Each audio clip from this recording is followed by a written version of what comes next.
ഈശോമിശിഹായ്ക്ക് സ്തുതിയായിരിക്കട്ടെ. ആഭ്യന്തരകർമ്മ്യത്തിൻ്റെ മറ്റൊരു വിചിന്തനത്തിലേക്ക് സ്വാഗതം. എന്താണ് ഈ ആഭ്യന്തരകർമ്മ്യം എന്ന് നമ്മൾ കണ്ടതാണ്. അതായത് അമ്മ ത്രേസ്യായുടെ മൗതിക അനുഭവങ്ങളുടെ വിവരണമാണ് ആഭ്യന്തരകർമ്മ്യം എന്ന പുസ്തകം. അമ്മ ത്രേസ്യയുടെ പുസ്തകങ്ങളിൽ ഏറ്റവും പൂർണ്ണമായതും ഏറ്റവും ഉത്തമമായതും ശ്രേഷ്ഠമായതുമാണ് ഇതെന്ന് പല പണ്ഡിതന്മാരും വിലയിരുത്തുന്നു. ഇത് നമ്മുടെ തന്നെ ആത്മാവിനെ ഒരു സ്ഫടിക കൊട്ടാരത്തോട് അമ്മ ത്രേസ്യ ഉപമിക്കുകയാണ്. ആ സ്ഫടിക കൊട്ടാരത്തിൽ ഒത്തിരിയേറെ സദനങ്ങളുണ്ട്, പ്രധാനമായിട്ട് 7 സദനങ്ങൾ. അങ്ങനെ 7ാം സദനത്തിലേക്ക് കടന്നു ചെല്ലുമ്പോൾ ആ സ്ഫടിക കൊട്ടാരത്തിൻ്റെ ഉള്ളിൽ ആ ആത്മാവിൻ്റെ ഉള്ളറയിൽ ദൈവം വസിക്കുന്നു. ആ ദൈവവും ആത്മാവും തമ്മിലുള്ള ആ ഐക്യം, ബന്ധം, അതിനെയാണ് ഈ ആഭ്യന്തരകർമ്മം കൊണ്ട് അമ്മ ത്രേസ്യ ഉദ്ദേശിക്കുന്നത്. ഈ 7ാം സദനത്തിൽ ആദ്യത്തെ സദനം എന്ന് പറയുന്നത് ആത്മജ്ഞാനത്തിൻ്റെ സദനമാണ്. ആത്മജ്ഞാനം എന്ന് പറഞ്ഞാൽ നമ്മളെക്കുറിച്ച് തന്നെ, എന്നെക്കുറിച്ച് തന്നെ ഞാൻ അറിയണം. എന്നെക്കുറിച്ച് ഞാൻ അറിയുമ്പോഴാണ് എനിക്ക് ദൈവത്തെക്കുറിച്ച് അറിയാൻ സാധിക്കുകയുള്ളൂ. ഈ ആത്മീയ യാത്രയിൽ നമ്മൾ ഒത്തിരിയേറെ പുണ്യപ്രവർത്തനങ്ങളുടെയും ആത്മീയ തലങ്ങളിലൂടെ എല്ലാം കടന്നു പോകും. ഉദാഹരണത്തിന് അനുതാപത്തിൻ്റെ തലം, സ്നേഹത്തിൻ്റെ തലം, ക്ഷമയുടെ സ്ഥലങ്ങൾ, ഇങ്ങനെ ഓരോന്നും അതെല്ലാം കടന്ന് നമ്മൾ ഇതിലൂടെ യാത്ര ചെയ്യും. പക്ഷേ ഈ ആത്മജ്ഞാനം എന്ന് പറയുന്നത് നമ്മുടെ അവസാന ശ്വാസം വരെ നമ്മൾ അനുഭവിക്കേണ്ടത്, നമ്മൾ നിലനിൽക്കേണ്ട ഒരു വലിയ യാഥാർത്ഥ്യമാണ് ആത്മജ്ഞാനം. ആത്മജ്ഞാനത്തിൽ നമ്മൾ വളരുമ്പോഴാണ് നമ്മൾ ദൈവജ്ഞാനത്തിലും വളരുന്നത്. നമ്മുടെ ആത്മാവ് എപ്പോഴും ആ ദൈവത്തെ അന്വേഷിച്ചു കൊണ്ടിരിക്കുകയാണ്. അത് അവസാന ശ്വാസം വരെ ഈ അന്വേഷണം നമ്മൾ തുടരും. അപ്പോൾ നമ്മളെക്കുറിച്ച് നമ്മൾ കൂടുതൽ അറിഞ്ഞാൽ മാത്രമേ ഈ അന്വേഷണത്തിലൂടെ, ഈ യാത്രയിലൂടെ നമുക്ക് മുന്നോട്ട് പോകാനായിട്ട് സാധിക്കുകയുള്ളൂ. നാം ഒരുപക്ഷെ ചിന്തിക്കും നമ്മളെക്കുറിച്ച് നമുക്ക് എല്ലാം അറിയാമെന്ന്. പക്ഷെ നമ്മളെക്കുറിച്ച് നമുക്കൊന്നും അറിയില്ല. ചില സാഹചര്യങ്ങൾ വരുമ്പോഴാണ് ഞാൻ ഇങ്ങനെയാണോ എന്ന് ഞാൻ അറിയുന്നത്. ഉദാഹരണത്തിന്, ഒരിക്കൽ ഞാൻ ഈശോയുടെ അടുത്തിരുന്ന് ഇങ്ങനെ പ്രാർത്ഥിക്കുകയാണ്, പരിശുദ്ധ മുന്നിൽ നിന്ന് പ്രാർത്ഥിക്കുകയാണ്. എനിക്കൊരു വലിയൊരു പ്രചോദനം കിട്ടി, ഈ പാപഭംഗിരമായ ജീവിതം ഉപേക്ഷിച്ച് ഒരു വിശുദ്ധിയുടെ ജീവിതം ആരംഭിക്കാനായിട്ട്. ഞാൻ മാത്രമേ ഉള്ളൂ. ഞാൻ ഇവിടെ ഈശോയുടെ മുന്നിൽ ഞാൻ പറഞ്ഞു പ്രാർത്ഥിച്ചു, ഈശോയെ, എൻ്റെ ശരീരം കഷ്ണമായിട്ട് മുറിച്ചാലും ഞാനൊരു പാപവും ചെയ്യില്ല എന്ന്.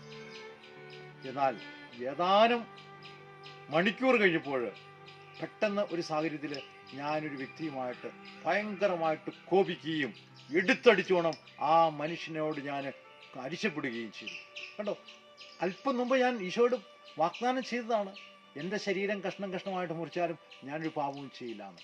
എന്നെക്കുറിച്ച് എനിക്കൊന്നും അറിയില്ല, നമ്മളെക്കുറിച്ച് നമുക്കൊന്നും അറിയില്ല. നമ്മൾ ഈ ആത്മജ്ഞാനത്തിൽ എത്രമാത്രം വളരുന്നോ അതനുസരിച്ചാണ് ദൈവിക ജ്ഞാനത്തിൽ നമുക്ക് വളരുവാനായിട്ട് സാധിക്കുന്നത്. ഈ ആത്മജ്ഞാനം നമ്മളെ നയിക്കുന്നത് ദൈവാശ്രയത്തിലേക്കാണ്. ദൈവത്തിൽ നാം ആശ്രയം. കാരണം ഞാൻ ബലഹീനനായുള്ളൊരു സൃഷ്ടിയാണ്, എന്നെക്കൊണ്ട് എനിക്കൊന്നും ചെയ്യാനായിട്ട് സാധിക്കില്ല. ദൈവം എന്നിൽ പ്രവർത്തിച്ചാൽ മാത്രമേ സാധിക്കുകയുള്ളൂ. അങ്ങനെ ആ ദൈവാശ്രയത്തിലേക്ക് ഞാൻ വളരണം. അങ്ങനെ ദൈവാശ്രയത്തിലേക്ക് വളരുമ്പോൾ അതെന്നെ എളിമയിലേക്ക് നയിക്കും. ആത്മീയ ജീവിതത്തിൻ്റെ ഒരു പടി നമുക്ക് മുന്നോട്ട് പോകണമെങ്കിൽ നമുക്ക് എളിമ വേണം. അപ്പൊ ത്രേസ്യ ആവർത്തിച്ച് പറയുന്നതാണ്, ഈ എളിമ എന്ന പുണ്യം നമ്മുടെ ജീവിതത്തിൽ നാം പ്രാവർത്തികമാക്കേണ്ടത് എത്രയോ അത്യന്താപേക്ഷിതമാണെന്ന്. മറ്റു പുണ്യങ്ങളും മറ്റ് ആത്മീയ തലങ്ങളെല്ലാം കടന്നു പോകുമെങ്കിലും ഈ എളിമ അവസാന ശ്വാസം വരെ, അതായത് 7ാം സ്ഥാനത്തിൽ ആത്മീയ വിവാഹം കഴിഞ്ഞാൽ പോലും ഈ എളിമ നമുക്കുണ്ടാകണം, ഉണ്ടാകിയേ പറ്റൂ. എങ്കിൽ മാത്രമേ നമുക്ക് ആത്മീയ ജീവിതത്തിൽ മുന്നോട്ട് പോകാനായിട്ട് സാധിക്കുകയുള്ളൂ. പ്രിയ സഹോദരങ്ങളെ, നമുക്ക് നമ്മളെക്കുറിച്ച് കൂടുതൽ അറിയാൻ പരിശ്രമിക്കാം.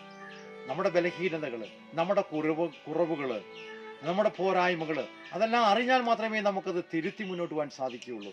അതുപോലെ നമ്മളിലുള്ള നല്ല വശങ്ങളും ദൈവം നമുക്ക് നൽകിയിരിക്കുന്ന ആ പുണ്യജീവിതത്തിനുള്ള ആ പ്രചോദനങ്ങൾ, നമ്മുടെ അതിനുള്ള ആ ചായ്വുകൾ, അതെല്ലാം നാം അറിയണം. അത് നമ്മൾ വളർത്തിയെടുക്കണം. നമ്മളെക്കുറിച്ച് നമുക്ക് നമ്മളിലുള്ള നമ്മുടെ ഉള്ളിലുള്ള ആ വാസനകൾ അറിഞ്ഞാൽ മാത്രമാണ്, പുണ്യത്തിൻ്റെ നന്മയുടെ വാസനകൾ അറിഞ്ഞാൽ മാത്രമാണ് നമുക്കത് കൂടുതലായിട്ട് വളർത്തുവാൻ സാധിക്കുകയുള്ളൂ. തിന്മയുടേതായുള്ള ചായ്വുകൾ അറിഞ്ഞാൽ മാത്രമാണ് നമുക്കതിനെ ഓരോന്നോരോന്നായിട്ട് അതിനെ പരിത്യജിക്കാനായിട്ട് സാധിക്കുകയുള്ളൂ. അങ്ങനെ ഈ ഒന്നാം സദനം എന്ന് പറയുന്നത് അതിൻ്റെ ഏറ്റവും വലിയൊരു പ്രത്യേകത എന്ന് പറയുന്നത് ആത്മജ്ഞാനത്തിൻ്റെ പ്രത്യേകത. ആത്മജ്ഞാനം എന്ന സദനമാണ്. നമുക്ക് നമ്മളെക്കുറിച്ച് കൂടുതലായിട്ട് അറിയാനായിട്ട് പരിശ്രമിക്കാം. അത് ആ കൃപയ്ക്ക് വേണ്ടി പരിശുദ്ധാത്മാവിനോട് നമുക്ക് പ്രാർത്ഥിക്കാം. ദൈവം നിങ്ങളെ അനുഗ്രഹിക്കട്ടെ, ഈശോ നിങ്ങളെ സഹായിക്കട്ടെ.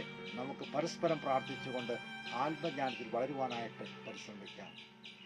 സർവശക്തനായ ദൈവം, പിതാവും പുത്രനും പരിശുദ്ധാത്മാവും നിങ്ങളെ അനുഗ്രഹിക്കട്ടെ.